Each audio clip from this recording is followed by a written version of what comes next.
Okay, we are back with another artist series, and today we are here with Jaden Kim, a musician and creative educator who's built a strong online following by teaching and sharing his process with people all over the world. Through music and content, he's created a space where learning and creativity meet. Help me welcome Jaden Kim. Thanks for being Thanks here, for having me. Jaden. Yeah, Of absolutely. My course, pleasure. the pleasure's all mine. Okay, so Jaden, you have built a large following on TikTok by teaching guitar in a very different way than most people are used to. What do you think has connected so strongly with audiences online? I think a lot of what my perspective has to do with on ear training and guitar goes against the grain of like a lot of what you hear online. And so people, first of all, just making it really complicated and telling them that that it's something that's difficult, that they have to play like a ton of scales and stuff like that. I think also just specifically my approach is like extremely focused on numbers. And so I think that just like a lot of people in music, especially if they're like newer to it or just not exposed to these ideas, like have never really heard anybody talk about it like this. One thing I see a lot of that you post, you kind of talk about, you go to jazz school and you learn all these skills and you do all these things, and then it takes you to like graduate and kind of explore concepts on by yourself. So how did you arrive at this moment where you said, okay, I can be free from the scales and kind of develop my own system to play by ear? Yeah, absolutely. I think a lot of like my current approach is a synthesis of like many of the teachers that I had. Specifically, I was really inspired by this man. His name is David Reed. He founded this school called Improvise for Real.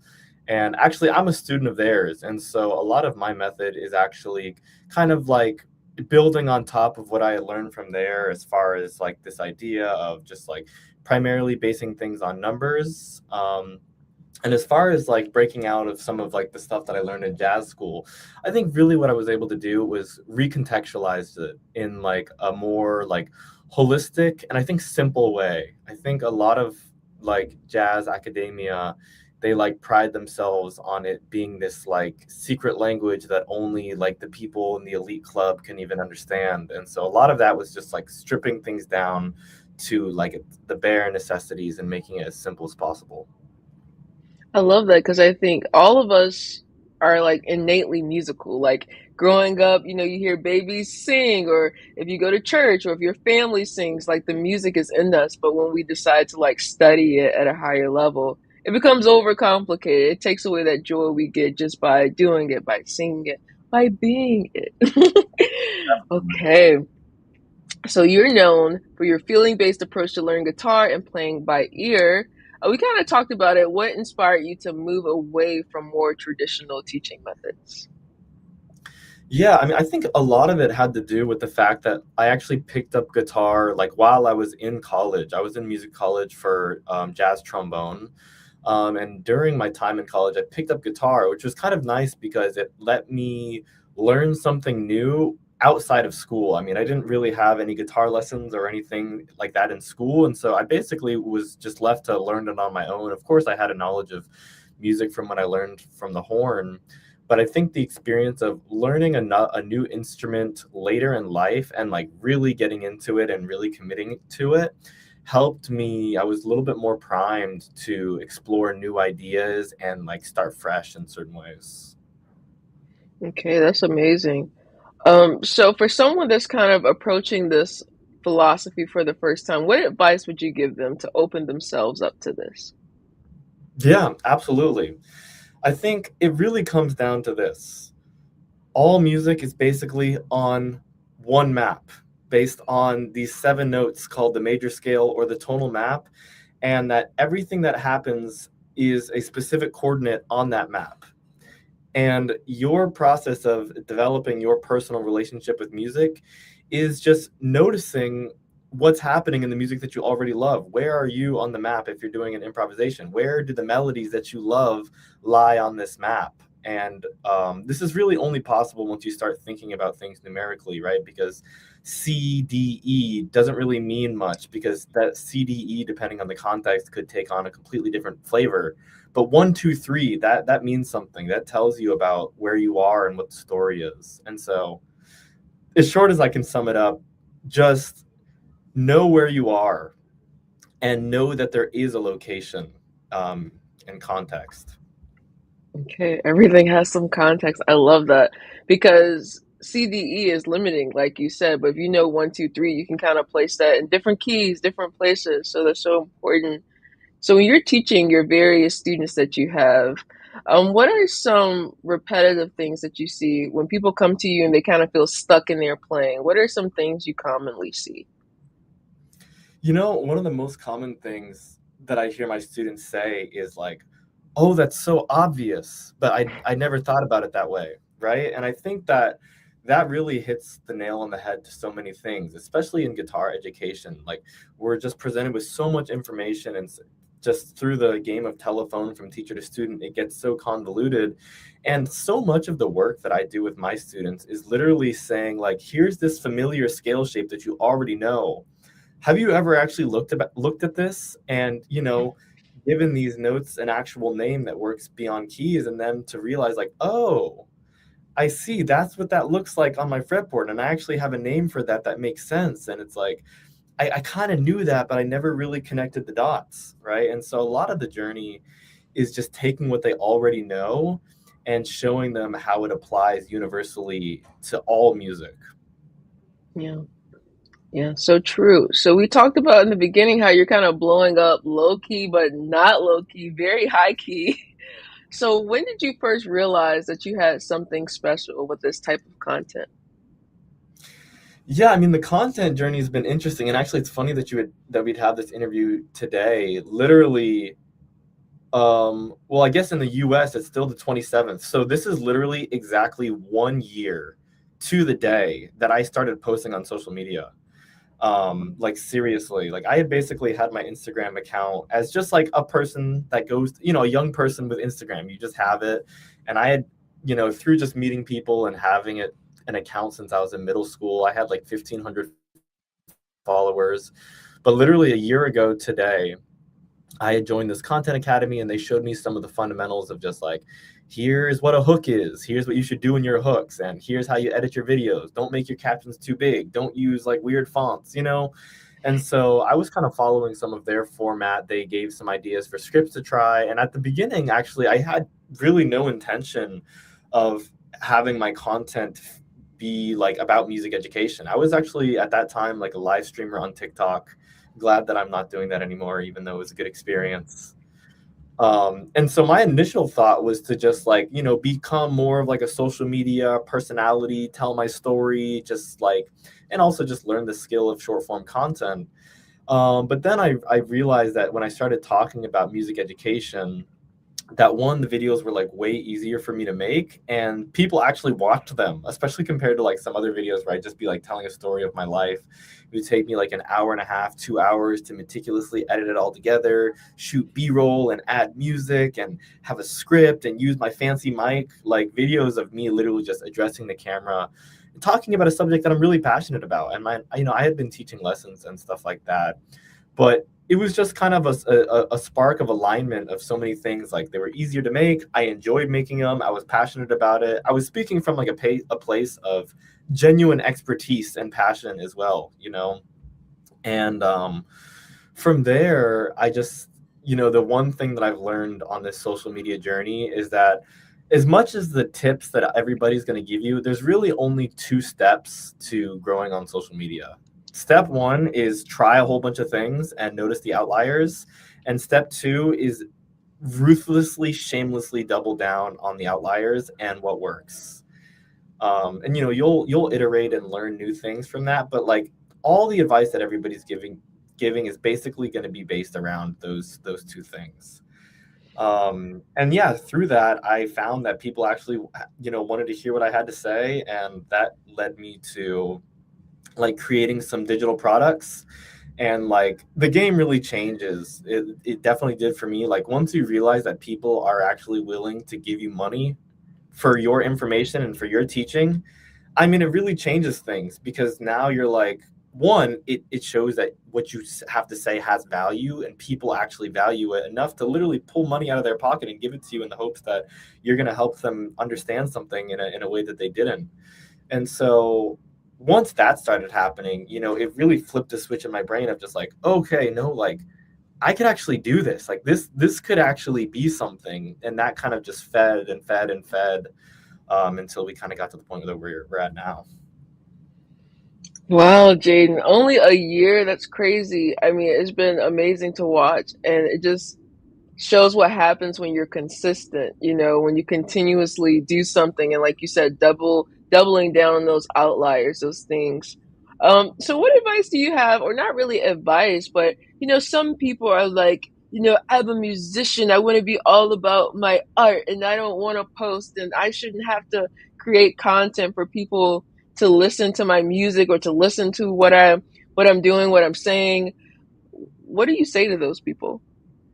Sure, sure. I think a couple of things to get out of the way first is that like depending on the context, I'm not sure exactly how qualified I am because while I was able to grow my following, I did not take the path of like the traditional artist. I am an educator on Instagram that happens to also be an artist. I'm just I guess you could say, a human being doing stuff. But with that being said, so yes, I don't think it's exactly one to one. But what I will say is this: we are at a place right now in humanity where specifically us young people are literally faced with the most lopsided trade in human history. You give you talking to a camera and feeling some discomfort and learning this new craft of storytelling and short form content, and the potential upside is basically like the entire world. I mean, connections to like people that otherwise you would never have access to. I mean, opportunities, a livelihood, lifestyle, exposure. And so, I think keeping that in mind is definitely something to be aware of. Um, as far as like the artist, I think there's also this. I mean, you're the one behind the camera. It reminds me of that meme. It's like, the dudes be like, Subway sucks. And it's like, you made the sandwich. And it's like, it's your content, right? So a lot of this has been like, make content that you enjoy making, that you feel comfortable doing on a long period. Like you take a look at my stuff. I chose intentionally early on that I didn't want to be this like aesthetic type of creator. I didn't want to create this polished cinematic type of content. You know what I'm saying? So I kind of built my brand off like minimalism, authenticity, just speaking from something that I knew.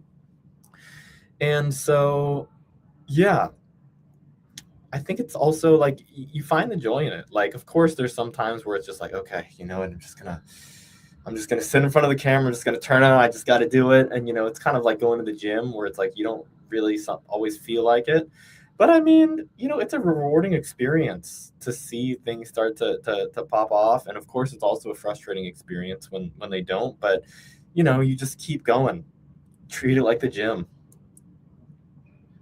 Got to get your reps in. I love what you said. You basically said like you make the like what's basically what can you lose? What can you lose from trying to put yourself out there? You gain the world. I mean, that is so true. There's nothing to lose. You just have to do it and stick with it. Okay. So, what would you say has been the most rewarding part about creating this online community of people that follow you and learn from you? Absolutely. I think two things. One would just be the fact that I was able to kind of do this my way. It's kind of funny. I'm cynical of the statement like your network is your net worth. Especially when I was living in LA, I had so many people talk to me about that, and to be as brutal as I could, just a bunch of people doing nothing, trying to meet other people doing nothing to just like do nothing together. And like so many times of just like, yeah, man, we got to get out there and network, and just like the idea that it's like I'm not like I would rather just build my own thing and like attract, pull in rather than like go and reach out. And like through that, I one of my pin posts is literally with like a red fruit from LMFAO. Like I literally gave that guy a lesson because he found me on social media. That was not from me going to parties and trying to get my name out there. That was just from me outputting a signal, and it attracted people that resonated with it. And so I think that has been one of the most rewarding things, that like one, I was able to kind of do it in my own way, and two, that it's just like I've literally multiple times, probably less than 15, but maybe around 10, like people have actually recognized me in public. It's been crazy. I would never have expected that to happen. Like I mean, specifically around musicians, like when I went to NAM, that was probably when it happened the most, where it would make sense if there was anywhere on earth that I was going to get recognized, it would be at NAM. But I literally had people come up to me and be like, yo, like you're the play by ear guy, right? And I was like, yeah, that's me. I gave them my courses. If anybody's watching this, if you ever meet me in person, just tell me. I'll give you access to my courses for free. I got you. Um, and then, in addition to that, and really, I said that first, but it's more secondary to the fact that through this exposure, I've actually been able to work with and attract students that are serious and are resonate with what I've been able to say. And so, like, in these past few months, I mean, you can see them on my page. I've been able to work with people and literally watch them go from like completely clueless and lost to like actually doing this, and being able to work with those people and the smiles on their faces and seeing their faces light up as they're realizing that, like, wow, like they really told me that this was so complicated, and I thought that it was going to be so hard, and I'm literally watching myself in real time see that, like, I can do this. I can play by ear. I can understand. I can build this skill. I see the path forward. And so working with my students and watching them get results has undoubtedly been the most rewarding part of this whole journey. Wow, so many great things. I mean, you're famous. You walk the streets. Oh my goodness. Wait till I see you. I'm just gonna yell, Oh, Jaden, remember me? oh my But you dropped so many gems.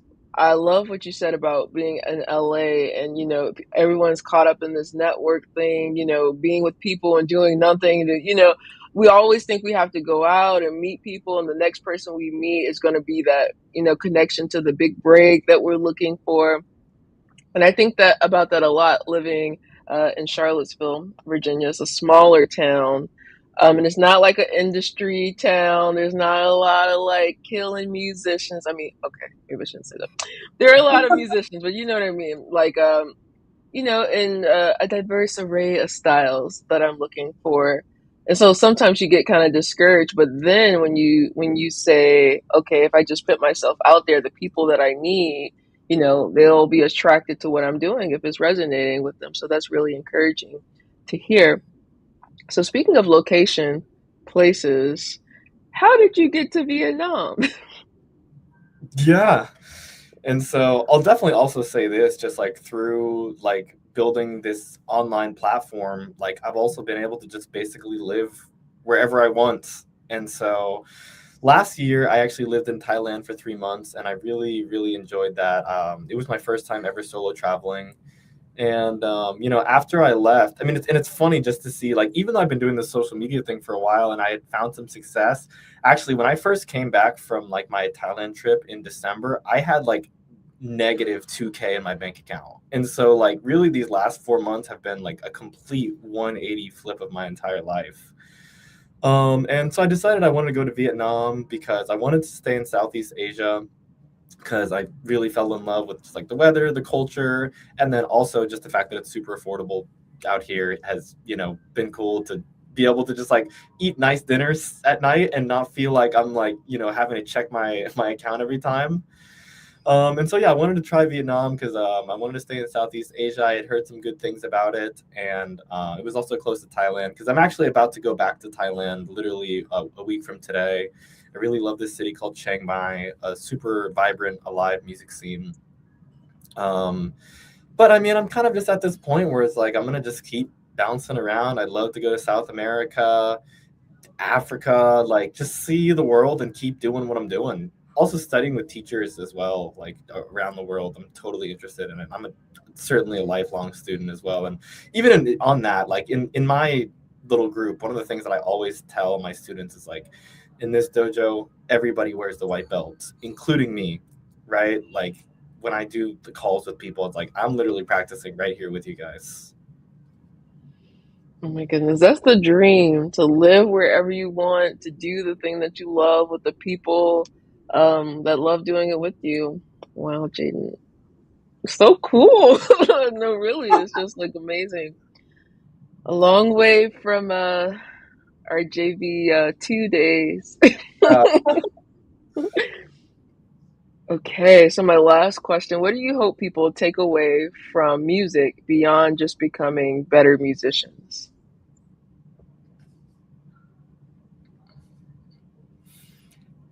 I think one of the big things that I would say is that I think we've become disconnected from this idea that, like, as the player, you're like the first audience member. And I think so much of the education out here is this idea of like music for you to perform for other people or to play songs that other people wrote. And like one of the big things that I'm trying to get across in my content is that, like, this thing is for you. This is about your personal relationship with music. And if that, like, nobody ever needs to hear you play a note. This is like your nourishment, your practice for you to interact with this entity of music and explore and learn lessons for yourself and go into your imagination and your subconscious and pull what's out there and explore those landscapes. And that, yeah, whatever path you take, like, do it do it for that journey, not some other journey of like, I mean, I'll just say do it for that journey. You can be in multiple journeys at the same time, but don't neglect the fact that, like, this is for you. Yeah, I love that. Okay, I have some rapid fire questions for you. Sure. Acoustic or electric? Electric, 100%. Okay. Who's your favorite artist right now? Fuji Kaze. He's a Japanese artist. He plays piano and he writes songs. So, like, such swaggy, jazzy music, but also mixed with like modern production, trap elements, like bass. Oh, I love his music so much. Matsuri, you should listen to that song if you've never heard his music. Okay, I gotta check it out. Okay. What is the most underrated guitar skill? The most underrated guitar skill. Um,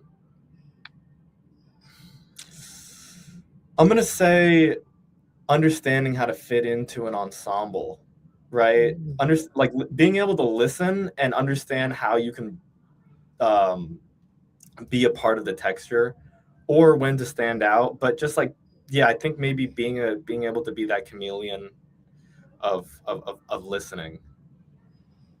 I feel like that's important for guitar. No offense to guitar players, but a lot of guitar players are just like, hear me and all my pedals and my sounds, and I'm not going to listen to anything that's happening. I am happening. Like, Definitely. okay, are you a morning practicer or late night sessions? No, I'm not a late night session. I wake up at 6 a.m. I go to bed at 10 p.m. religiously. Okay, you got your routine in place. Okay, last question for real. One word that describes music for you.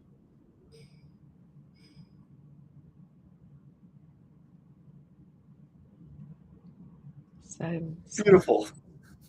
Okay, I love it. Beautiful. Okay, Jaden, thank you so much. Before we get out of here, where can our listeners keep up with all the wonderful things you're doing? Yeah, absolutely. You can. My Instagram is my main platform. My username is at KimXJojo. I also have TikTok. I don't really post on TikTok as much anymore, but it's at Jojo the World. I also have a YouTube channel. I think it's also like youtube.com/Jojo the World, where you can find like longer lessons and stuff like that. Okay, thank you, Jaden. Thank you. You encouraged me today. I'm gonna go post. I'm gonna go be consistent. I'm gonna go find some outliers. I'm gonna double down. Thank you so much for being here. Yeah, absolutely. Thanks for having me. This is fun. Thank you.